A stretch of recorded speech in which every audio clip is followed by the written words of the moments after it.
بعض دفعہ تعداد کی کمی ذاتی ہمیں یا تو یوفورک بنا دیتی ہے، بلا وجہ خوش فہمی کے اندر مبتلا کر دیتی ہے کہ ضرور ہی ہم اللہ کے ہاں مقبول ہو گئے ہیں، یا تعداد کی کمی ہمیں مایوس کر دیتی ہے، ہم کہتے ہیں چھوڑو کرتے ہی نہیں یہ کام، فائدہ کیا ہے کرنے کا۔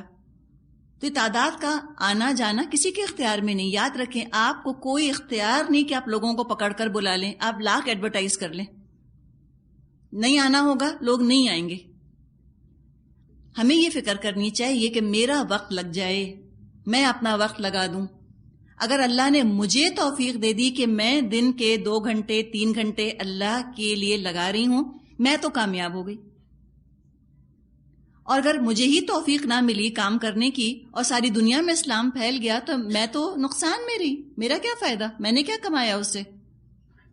بہت بڑی حکمت ہے 2 آیات کے اندر کہ جو اللہ نے تعداد پہ سے ہماری توجہ کو ہٹایا ہے، کہ تعداد کے چکر میں نہیں رہو، کون کم کون زیادہ کون کیا، تم ایمان کی سٹرینتھ پیدا کرو۔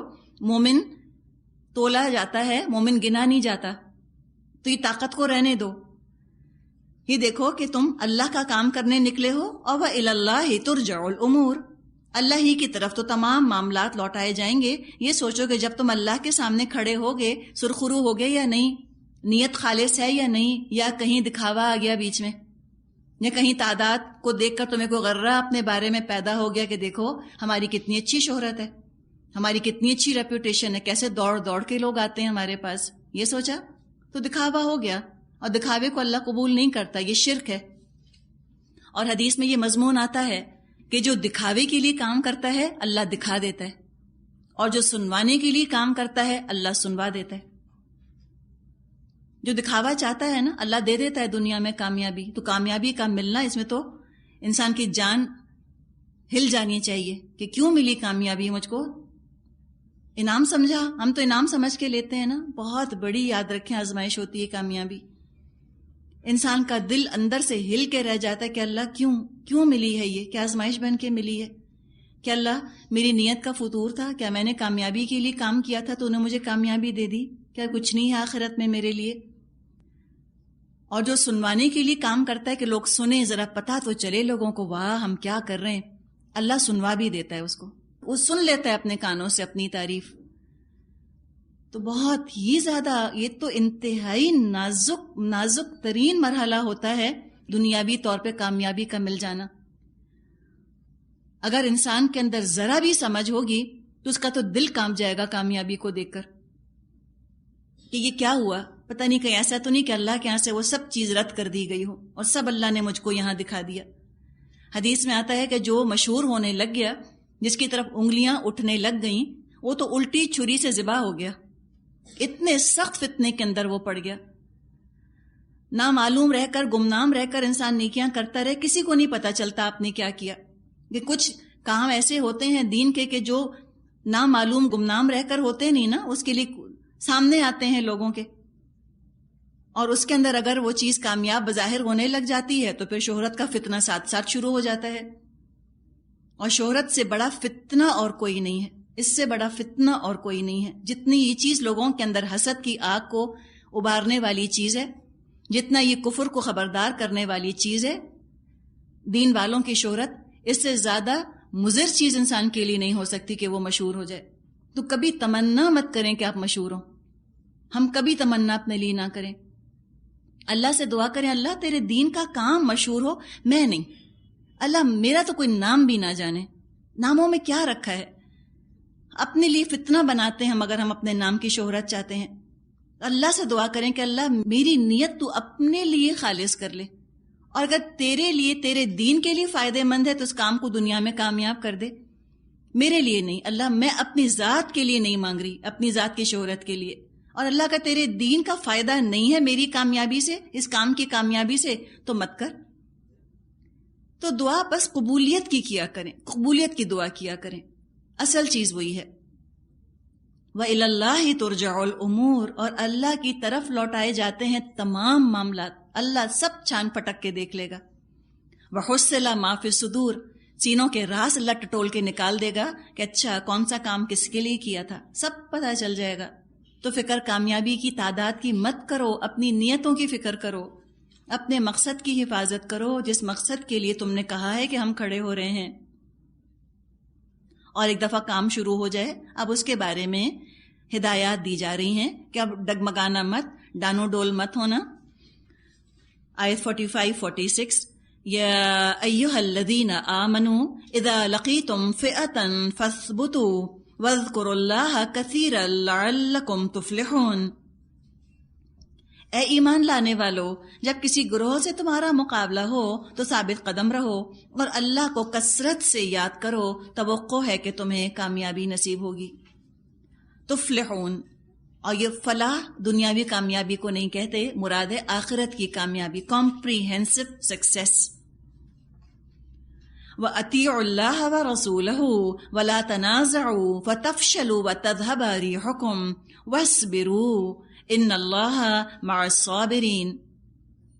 اور اللہ اور اس کے رسول کی اطاعت کرو اور آپس میں مت جھگڑو، ورنہ تمہارے اندر کمزوری پیدا ہو جائے گی اور تمہاری ہوا اکھڑ جائے گی. صبر سے کام لو، یقیناً اللہ صبر کرنے والوں کے ساتھ ہے. تو یہ ایک چیز یاد رکھیے کہ جو یہ لعلکم تفلحون ہے، کہیں اس تفلحون سے وہ دنیاوی کامیابی کی طرف دھیان نہ چلا جائے آپ کا. دنیاوی کامیابی کو نصرت کہا جاتا ہے، فلاح نہیں کہا جاتا. فلاح تو ہے آخرت کی کامیابی. اب یہاں پر جہاد فی سبیل اللہ کے آداب بتائے جا رہے ہیں کہ تم چاہتے ہو کہ تمہارا یہ جہاد اللہ کی نظر میں قبول ہو. مقصد کو لے آئیے نا ذہن میں، اللہ کی نظر میں کامیاب ہونا چاہ رہے ہو، تم آخرت کی کامیابی چاہتے ہو تو ان ہدایات کو تم پلے باندھ لو. جب جہاد کے لیے نکلو، چاہے وہ علمی جہاد ہو یا وہ ہتھیاروں کا جہاد ہو یا وہ قلم کا جہاد ہو، صرف جہاد فی سبیل اللہ ہو یا جہاد کے اندر قتال فی سبیل اللہ شامل ہو گیا ہو، جو بھی ہو، ان چیزوں کو یاد رکھو جو یہ ہدایات ان 2 آیات میں دی گئی ہیں. کیا کرو یہ بتایا گیا، اگلی آیت میں بتایا جائے گا کیا مت کرو. پہلے ہم یہ دیکھیں کیا کرنا ہے اگر ہمیں اللہ کے ہاں کامیاب ہونا ہے. پہلی بات تو یہ جو بتا دی گئی تھی اوپر کہ تعداد سے نہ امپریس ہو نہ ڈپریس ہو. یہ کہنے کو کتنا آسان ہے نا، لیکن ہم بھی انسان ہیں، ہم سب کو تعداد بہت اچھی لگتی ہے. تو ہم ہیں کمزور، تبھی تو اللہ نے ہدایات دی ہیں. اگر ہمیں تعداد اچھی نہ لگتی انسان ہونے کے ناطے تو اللہ کیوں ذکر فرماتا؟ تو اس پر شرمندہ مت ہو کہ ہائے ہائے میں کتنی بری ہوں، میں نے کیوں سوچا کہ زیادہ لوگ ہیں. یہ بات نہیں ہے. مراد ہے کہ نیت اپنی درست کر لو، اس کی اہمیت کو تم منیمائز کرنے کی کوشش کرو اپنے ذہنوں کے اندر. چھوٹا کر دو، چھوٹا کرو، چھوٹا کرو، چھوٹا کرو. ایک وقت آئے گا جب اس کی اہمیت ختم ہو جائے گی، اللہ نے چاہا تو تعداد سے بالکل متاثر مت ہونا، بالکل ڈپریس مت ہونا. ہمارا پرابلم ہی یہ ہے کہ ہم تعداد ہی سے رہتے ہیں امپریس. ہم کوئی دین کا کام شروع کرتے ہیں، کوئی درس آپ نے کہیں شروع کیا، آپ نے سوچا کم از کم 100 تو آئیں گے، 100 نہیں آئے، 2 آئے. اب آپ کا منہ لٹک گیا، آپ نے کہا لو 2 ہی آئے، ہم نہیں کرتے، کوئی نہیں ہمیں سننا چاہتا. تو یہ سبق ہے بدر میں کہ مت اس سے زیادہ متاثر ہونا. اگر اللہ تمہارے ساتھ ہوگا، اگر اللہ قبول کر رہا ہوگا، تم ہی اونچے رہو گے. بس کیا کرو؟ فثبتو، ثابت قدم رہو، اسٹیڈ فاسٹ رہو. اب ایک کام شروع کرنے کا جب ارادہ کر لیا، پہلے سوچ سمجھ کے شروع کرو، مشورہ کر لو، استخارہ کر لو، دعا کر لو. اس کے بعد اب اسٹیڈ فاسٹ ہو جاؤ، اب تم جم جاؤ. اب ڈبل مائنڈڈ مت ہونا، کریں کہ نہ کریں. اب دل ٹھوک کر، نو سیکنڈ تھاٹس. بس ہم نے پڑھا ہے نا سورہ آل عمران میں، وَإِذَا عَزَمْتَ فَتَوَكَّلْ عَلَى اللَّهِ. ایک دفعہ آپ نے عزم کر لیا، بس اب اللہ پر توکل، اب کام شروع کر دیں. حدیث میں آتا ہے قل، کہو ربی اللہ، اللہ میرا رب ہے، ثم استقم، پھر جم جاؤ. کہو کہ میں کر رہی ہوں اللہ کے لیے، اب جم گئے اس کے اوپر. فثبتو، اب آگے پیچھے نہیں ہونا، ڈبل مائنڈڈ نہیں ہونا، ہاں نہیں سوچنا. اور کیا کرنا ہے؟ وَاذْكُرُوا اللَّهَ كَثِيرًا، اللہ کو تم کثرت سے یاد کرو. ابھی جو اللہ کو کثرت سے یاد کرنا ہے، یہ اس کام سے پہلے بھی اللہ کو کثرت سے یاد کرنا ہے، اس کام کے دوران بھی کثرت سے یاد کرنا ہے، اور نتیجہ جب سامنے آ جائے تب بھی اللہ کو ہی یاد کرنا ہے، چاہے کامیابی چاہے ناکامی دنیاوی طور پہ. نتیجہ کچھ بھی ہو، کثرت سے اللہ کو یاد کرنا ہے. نبی اکرم صلی اللہ علیہ وسلم پر جب بھی کوئی مشکل وقت پڑتا آپ حسبی اللہ و نعم الوکیل پڑھا کرتے تھے. آپ فرماتے تھے یا حی یا قیوم برحمتک استغیث، یا حی یا قیوم میں تجھے تیری رحمت کا حوالہ دے کر تجھ سے فریاد کرتا ہوں. اللہ ہی کے ذکر سے وہ ثابت قدمی حاصل ہوتی ہے جو انسان کو جمائے رکھتی ہے، کوئی محاذ ہو، علمی محاذ ہو یا میدان جنگ کا محاذ ہو، اینی. اور ہم یہ سمجھتے ہیں کہ یہ سارے کام ہمیں صرف اس وقت کرنے چاہیے جب مشکلات آئیں، لیکن یہ دیکھیں یہ جو تذکرہ پورا آ رہا ہے یہ تو بدر کے بعد کا تذکرہ ہے نا. جب فتح تو مل گئی، کامیابی مل گئی، اس کے بعد کا یہ ذکر آ رہا ہے سارا. اسپیشل ریفرنس ٹو کانٹیکسٹ اگر دیکھیں، ان آیات کا محلہ وقوع اگر آپ دیکھیں تو وہ کیا ہے؟ بدر کے بعد کا تذکرہ ہے. یعنی کہ مسلمانوں کو ڈسیسو وکٹری مل گئی تھی، خوشی کا وقت تھا. یہ نہیں کہا جا رہا کہ اے ایمان والو تمہیں فتح مل گئی، جشن مناؤ، پیٹ تھپ تھپاؤ ایک دوسرے کی. It calls for a celebration, let's celebrate, چلو جشن مناتے ہیں. نہیں، یہاں پر نقطہ نظر کو درست کیا گیا ہے کہ دیکھو ثابت قدم رہنا یہ نہ ہو کہ کامیابی تمہارے قدم اکھاڑ دے، تمہیں کمزور کر دے، تمہاری کامیابی تمہاری انا کی تقویت کا سبب بن جائے، بجائے اللہ والے بننے کے تم انا والے بن جاؤ. ثابت قدم رہنا اللہ کی یاد پر، اور اللہ کو کثرت سے یاد کرتے رہنا. اور پیرامیٹرز درست کر دیے گئے کہ ٹھیک ہے خوشی کا احساس اگر ہوتا ہے تو کوئی حرج نہیں ہے، لیکن اللہ رسول کی اطاعت کے دائرے کے اندر اندر رہتے ہوئے کام کرنا ہے جو بھی کرنا ہے. غم اور خوشی کا اظہار یہ بھی انسان کی فطرت میں شامل ہے، کرو، لیکن اطیع اللہ اطیع رسول کے دائرے کے اندر، اس حدود کے اندر رہتے ہوئے. اپنے مقصد سے مت دور ہو کہ وہ ہے اللہ کو راضی کرنا. دونوں کیفیتوں میں، چاہے غم ہو چاہے خوشی، چاہے کامیابی ہو چاہے ناکامی، ان دونوں کیفیات میں کوئی ایسا کام نہ ہونے پائے جس سے کہ اللہ ناراض ہو جائے یا اللہ کی نافرمانی ہونے لگ جائے. لہٰذا اسی لیے کثرت سے اللہ کو یاد کرو.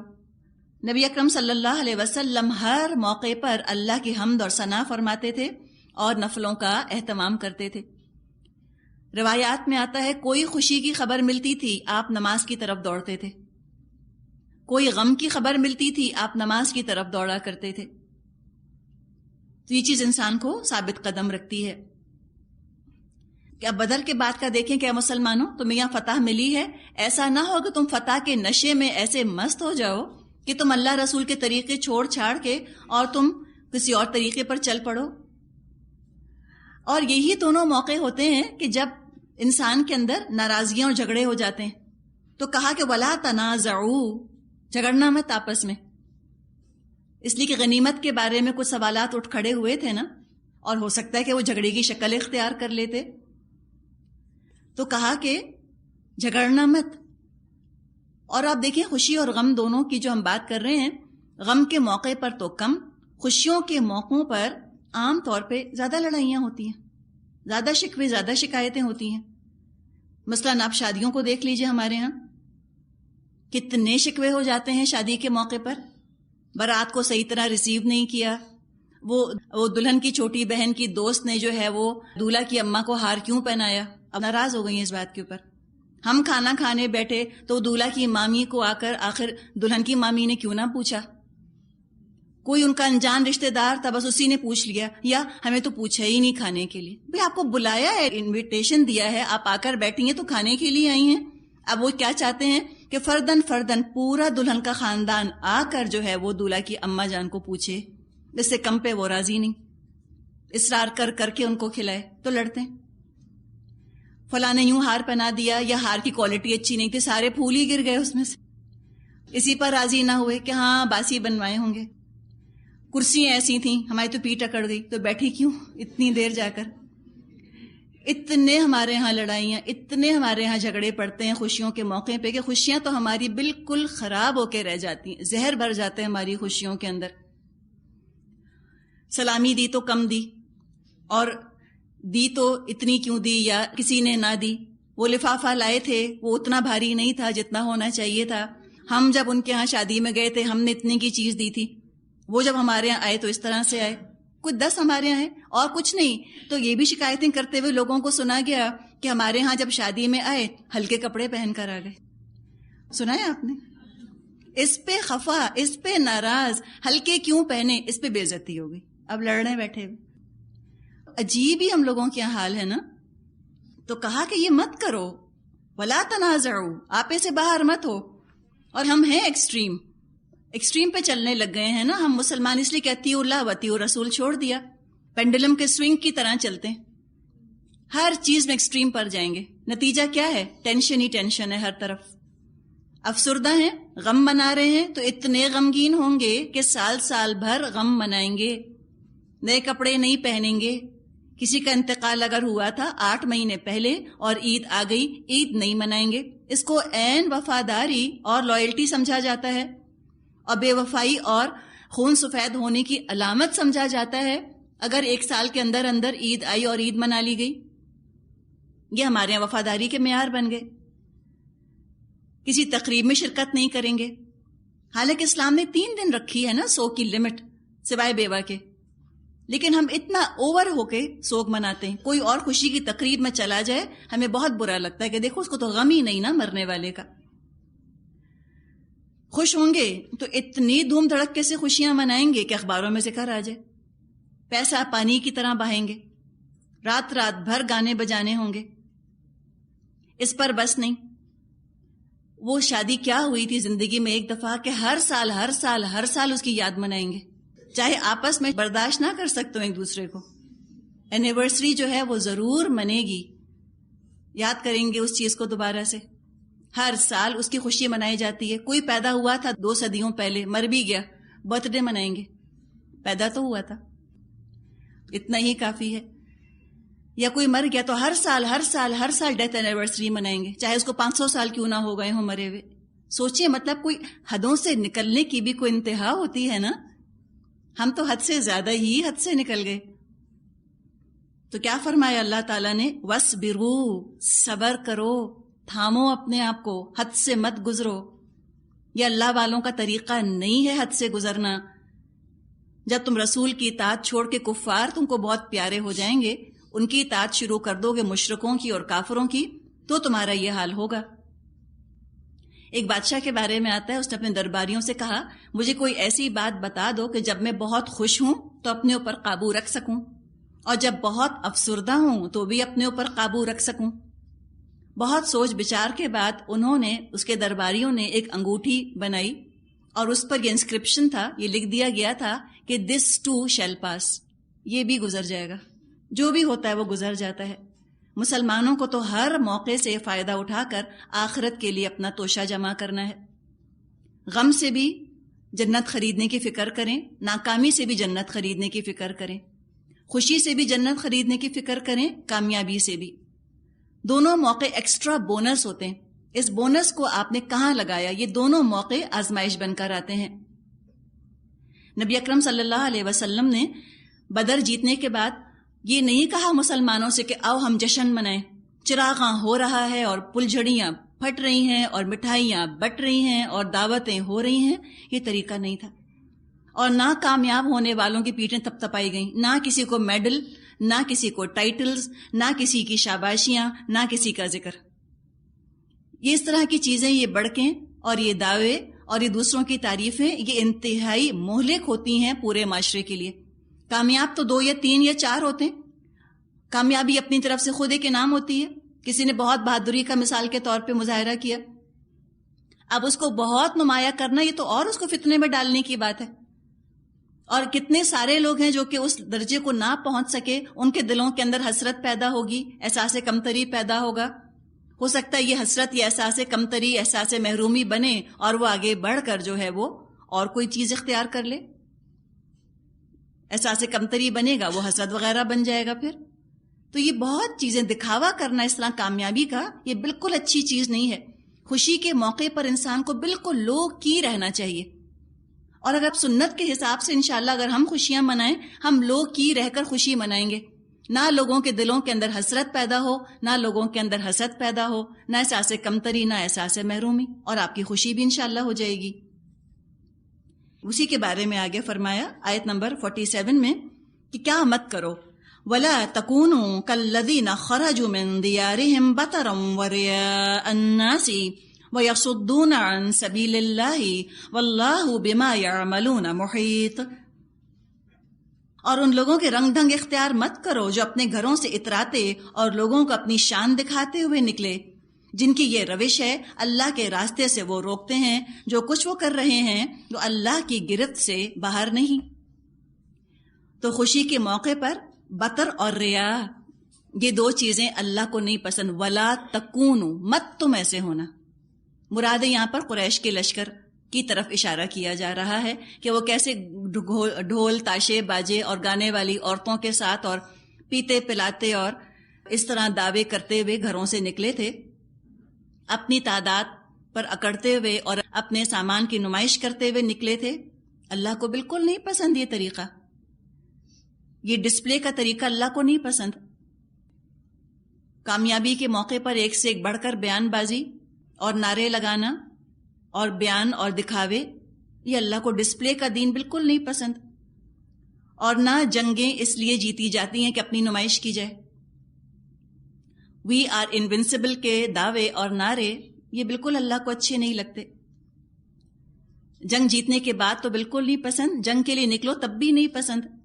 خوشی سے پہلے بھی یہ باتیں نہیں پسند، خوشی کے بعد بھی نہیں پسند. جنگ جیتنے کا دار و مدار تو ان باتوں پر ہے جو پچھلی آیات میں بیان کر دی گئیں. بتا دیا گیا کہ یہ اپنے اندر خوبیاں پیدا کرو تو انشاءاللہ اپنے مقصد میں تم کامیاب ہوگے. اب یہ جو آیت ہے نا، عجیب ہی آیت ہے. وَلَا تَكُونُوا كَالَّذِينَ خَرَجُوا مِن دِيَارِهِمْ بَطَرًا وَرِئَاءَ النَّاسِ. شو آف کرتے ہوئے، دکھاوا کرتے ہوئے خوشی کے موقع پہ مت نکلو. کیا خیال آ رہا ہے آپ کو؟ براتوں کا خیال آ رہا ہے؟ اسی طرح نکلتے دکھا دکھا کے، اتنی سی بچی سے لے کر اور اتنے بڑے انسان تک سب صرف دکھاوے میں ڈوبے ہوئے ہوتے ہیں. اللہ ماشاء اللہ، سب کو پتا ہے نا کہ جا رہے ہیں دلہن لینے کے لیے، تو ڈھول بجانے کی کیا ضرورت ہے. لیکن نہیں، وہ بینڈ والا بھی ہو، شہنائیاں اگر نہ بجیں تو خوشی کیا ہوئی. جبکہ نبی اکرم صلی اللہ علیہ وسلم نے بدر کے موقع پر جو اونٹوں کے گلوں میں گھنٹیاں پڑی تھیں، آپ نے وہ کٹوا دی تھیں. آپ نے کہا تھا ہر گھنٹی کی آواز کے ساتھ شیطان ہوتا ہے. تو ہم تو پتہ نہیں کیا لے کر جاتے ہیں، تبھی تو گھر گھر لڑائیاں ہیں نا. کون سا قانون ہے جو ہم نہیں توڑ دیتے اپنی خوشی کی خاطر؟ اور کوئی احساس نہیں، ہم کو کچھ نہیں پتا کہ ہم کتنا دکھاوا. ہمارے ہاں شادیاں سوائے دکھاوے کے اور اترانے کے اور کسی چیز کا لگتا ہے کہ موقع نہیں رہی. کم ہی اللہ یاد آتا ہے. جو پڑھتے پڑھاتے ہیں نمازیں، وہ بھی نمازیں چھوڑ دیتے ہیں. اچھے خاصی جو حجاب کرنے والی لڑکیاں ہوتی ہیں وہ بھی شادی کے دن حجاب پھینک دیتی ہیں اٹھا کر. جو نامحرموں سے اپنی زینت چھپاتی ہیں، وہ مووی والوں کے سامنے اور کیمرہ والوں کے سامنے اپنے سارے 16 سنگھار کے ساتھ بیٹھی ہوتی ہیں اور لوگ دیکھ رہے ہوتے ہیں. کسی کے دل پر کچھ نہیں گزرتا کہ کیا ہو رہا ہے. کتنی شدت کی نافرمانی ہے اللہ اور اللہ کے رسول کی. تو جن کو دین کا بالکل نہیں پتا تو ان کے ہاں سوچ لیں کیا حال ہوتا ہوگا. آگے فرمایا آیت 48، وَإِذْ زَيَّنَ لَهُمُ الشَّيْطَانُ أَعْمَالَهُمْ وَقَالَ لَا غَالِبَ لَكُمُ الْيَوْمَ مِنَ النَّاسِ وَإِنِّي جَارٌ لَكُمْ فَلَمَّا تَرَاءَتِ الْفِئَتَانِ نَكَصَ عَلَىٰ عَقِبَيْهِ وَقَالَ إِنِّي بَرِيءٌ مِّنكُمْ إِنِّي أَرَىٰ مَا لَا تَرَوْنَ إِنِّي أَخَافُ اللَّهَ وَاللَّهُ شَدِيدُ الْعِقَابِ. ذرا خیال کرو اس وقت کا جب شیطان نے ان لوگوں کے کرتوت ان کی نگاہوں میں خوشنما بنا کر دکھائے تھے اور ان سے کہا تھا آج تم پر کوئی غالب نہیں آ سکتا، اور یہ کہ میں تمہارے ساتھ ہوں. مگر جب دونوں گروہوں کا آمنا سامنا ہوا تو وہ الٹے پاؤں پھر گیا اور کہنے لگا کہ میرا تمہارا ساتھ نہیں ہے. میں وہ کچھ دیکھ رہا ہوں جو تم لوگ نہیں دیکھتے. مجھے اللہ سے ڈر لگتا ہے، اللہ بڑی سخت سزا دینے والا ہے. یہ خاص بدر کے ضمن میں یہ آیت آئی ہے. روایات میں آتا ہے کہ شیطان سراقہ بن مالک، ایک شخص تھا، سراقہ بن مالک کی شکل میں آیا. بدر میں کفار کے لشکر کے ساتھ تھا.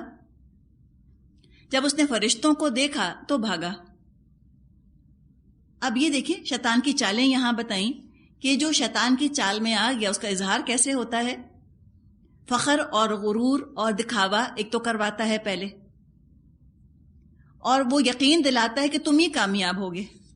جیسے یہاں فرمایا ہے نا کہ شیطان نے کہا لا غالب لکم اليوم، آج تم پہ کوئی غالب نہیں آ سکتا، فتح تو تمہارا نصیب ہے ہی، ضرور ملے گی تمہیں. لیکن شیطان کو اللہ نے اتنا ہی اختیار دیا ہے کہ لوگوں کو اپنی طرف بلائے، زبردستی گناہ کروا نہیں سکتا. اب کیا ہوا کہ اس نے ترغیب تو دی کفار کو کہ چلو لڑو چل کے مسلمانوں سے. جب آیا میدان میں تو اس نے کہا کہ انی ارا ما لا ترون، مجھے وہ چیز نظر آ رہی ہے جو تمہیں نظر نہیں آ رہی. فرشتوں کو دیکھ رہا تھا وہ شیطان، اس کو پتا تھا کہ مسلمانوں کے لشکر کے ساتھ فرشتے موجود ہیں. تو پاؤں پھیر کر بھاگا. اس نے کہا انی اخاف اللہ، کہنے لگا میں تو اللہ سے ڈرتا ہوں. کتنا جھوٹا ہے، اللہ سے ڈرتا تو اللہ کی نافرمانی کرتا. تو یہ کہتے جانا خالی زبان سے کہ ہم بہت اللہ سے ڈرتے ہیں، بھئی ہمیں بڑا ڈر لگتا ہے اللہ سے، اور کہتے جانا لیکن اللہ کے ڈر سے گناہ نہ چھوڑنا، نافرمانی نہ چھوڑنا، یہ تو بالکل شیطانی عمل ہے. صرف اللہ کا خوف ہو اور ایمان اور اطاعت نہ ہو تو یہ خوف خدا کچھ نہیں فائدہ دینے والا. جس خوف نے اللہ کی نافرمانی سے نہ بچایا، وہ خوف جو ہے وہ جہنم کے عذاب سے آخر کیسے بچائے گا؟ سوچنے کی بات ہے. آگے فرمایا آیت 49-50 اذ یقول المنافقون والذین فی قلوبہم مرض غر ہؤلاء دینہم ومن یتوکل علی اللہ فإن اللہ عزیز حکیم. جبکہ منافقین اور وہ سب لوگ جن کے دلوں کو روگ لگا ہوا ہے کہہ رہے تھے ان لوگوں کو تو ان کے دین نے خبث میں مبتلا کر رکھا ہے، حالانکہ اگر کوئی اللہ پر بھروسہ کرے تو یقیناً اللہ بڑا زبردست اور دانا ہے. وَلَوْ تَرَى إِذْ يَتَوَفَّى الَّذِينَ كَفَرُوا الْمَلَائِكَةُ يَضْرِبُونَ وُجُوهَهُمْ وَأَدْبَارَهُمْ وَذُوقُوا عَذَابَ الْحَرِيقِ. کاش تم اس حالت کو دیکھ سکتے جب فرشتے مقتول کافروں کی روحیں قبض کر رہے تھے اور ان کے چہروں پر اور ان کی پیٹھوں پر ضربیں لگاتے جاتے تھے اور کہتے جاتے تھے لو اب جلنے کی سزا بھگتو، یہ ہے وہ جزا جس کا سامان تمہارے اپنے ہاتھوں نے پیشگی مہیا کر رکھا ہے. ذالک بما قدمت ایدیکم، یہ تمہارے ہی ہاتھوں نے آگے بھیجا ہے. وان اللہ لیس بظلام للعبید، ورنہ اللہ تو اپنے بندوں پر ظلم کرنے والا نہیں. یہاں ان آیات میں دو کیٹیگریز ہیں جو کہ بیان کی گئی ہیں. ایک تو منافق، وہ جن کے دلوں کے اندر نفاق کا مرض ہے، یعنی نفاق وہ سٹیج ہے کہ جب یہ بیماری کھل کر سامنے آ گئی، سائنز اینڈ سمٹمز بھی ظاہر ہو گئے، جان اور مال کو بچاتے ہوئے دین پر چلنے کی کوشش، یہ تو ہے نفاق. ایک ہے فی قلوبہم مرض، ابھی جن کے دلوں کے اندر بیماری ہے، یعنی اظہار نہیں ہوا، سائنز اینڈ سمٹمز ظاہر نہیں ہوئے، کمزور ایمان والے لوگ. یعنی ابھی ان کا ایٹیٹیوڈ یہ ہے، رویہ یہ ہے کہ ٹھیک ہے دین نافذ ہو لیکن ہم پہ آزمائش نہ آئے. ابھی دین والوں سے چڑ نہیں ہے ان کو، قربانی کرنے سے بہت زیادہ گھبراتے نہیں، لیکن ذرا سی کمزوری ہے، چاہتے ہیں کہ ہم پہ نہ ہی آئے یہ مرحلہ تو اچھا ہے. تو جس کا اپنا ایمان ابھی کمزور ہو، بیمار ہو، اور وہ نفاق والوں کے ساتھ اٹھتا بیٹھتا رہے تو نفاق کی بیماری تو اس کو بھی لگے گی. جیسے دنیا میں ہم دیکھتے ہیں کسی کی ریزسٹنس کمزور ہے، امیون سسٹم کمزور ہوا ہے، قوت مدافعت اس میں نہیں ہے، اور وہ کسی کنٹیجس متعدی مریض کے ساتھ اٹھتا بیٹھتا ہے تو وہ مرض اس کو بھی لگ جائے گا.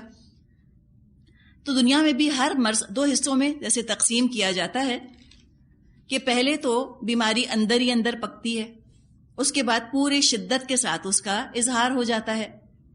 اسی طرح ان لوگوں کے اندر اندر نفاق کا مرض پک رہا تھا، ظاہر نہیں ہوا تھا، جو فی قلوبہم مرض ان کی بات کی گئی، اور منافقوں کا مرض ظاہر ہو گیا تھا. تو یہ ان کا قول ہے کہ انہوں نے کہا کہ جو مومن مسلمان ہیں ان کو تو ان کے دین نے کنفیوز کر دیا ہے. اب دین کا مطلب بھی سمجھیں یہاں پہ، غرہ ہؤلاء دینہم، ان کے دین نے ان کو دھوکے میں ڈال دیا. دین سے یہاں مراد نماز روزے کے ارکان کی بات نہیں ہے،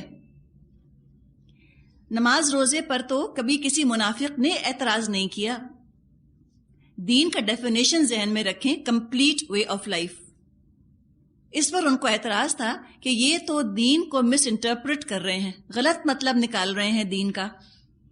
مسلمان ہونے کا کوئی مطلب یہ تھوڑی ہے کہ جو محمد صلی اللہ علیہ وسلم فرما دیں، سوچے سمجھے بغیر، اس کی لاجک تلاش کیے بغیر بس عمل پر چل پڑو.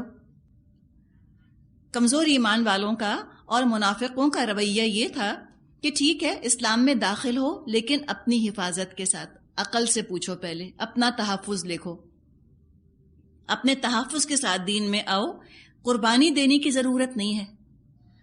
تو دراصل منافقوں کو اور کمزور ایمان والوں کو بغیر قربانی، بغیر ہجرت اور بغیر جہاد والا دین چاہیے ہوتا ہے. یہ 3 چیزیں مائنس کر دیں دین میں سے، وہ خوش ہیں. تو فرمایا ان کے بارے میں کہ اس وقت تو یہ بہت خوش ہو رہے ہیں، بہت اپنے آپ کو شاباشی دے رہے ہیں کہ ان کی عقل مندی، ان کی دور اندیشی ان کو دنیاوی نقصان سے بچا گئی. اس وقت ان کو کون بچائے گا جب فرشتے ان کی روحیں قبض کرنے آئیں گے؟ تو کیا ان کا حال ہوگا؟ حدیث میں بیان کیا گیا ہے کہ جب منافق یا کافر مرتا ہے تو قبر میں اس کے پاس 2 فرشتے آتے ہیں اور اس سے اللہ کے بارے میں، اسلام کے بارے میں اور نبی اکرم صلی اللہ علیہ وسلم کے بارے میں سوالات پوچھتے ہیں. ہر سوال کے جواب میں وہ کہتا ہے لا ادری لا ادری، ہائے میں کچھ نہیں جانتا، میں کچھ نہیں جانتا. تو اس کے لیے کہا جاتا ہے کہ اس کے لیے دوزخ کا فرش کر دو اور دوزخ کا لباس پہناؤ اور دوزخ کا دروازہ کھول دو. پھر قبر اس پر تنگ کر دی جاتی ہے اور ایک عذاب دینے والا فرشتہ اس پر مسلط کر دیا جاتا ہے جو نہ دیکھتا ہے اور نہ سنتا ہے. لوہے کا ایک گز اس کے ہاتھ میں ہوتا ہے جس سے وہ اس کو مارتا رہتا ہے. اب یہ سب عالم الغیب کی باتیں ہیں، برزخ کی باتیں ہیں. نبی اکرم صلی اللہ علیہ وسلم نے تو دعا ہمیں سکھا دی ہے کہ تم دعا کیا کرو، اللہم انی اعوذ بک من عذاب جہنم واعوذ بک من عذاب القبر، کہ اللہ میں تیری پناہ چاہتا ہوں جہنم کے عذاب سے اور قبر کے عذاب سے. تو اللہ تعالی ہم سب کو اس چیز سے محفوظ رکھے. والآخر دعوانا ان الحمد للہ رب العالمین. سبحانک اللہم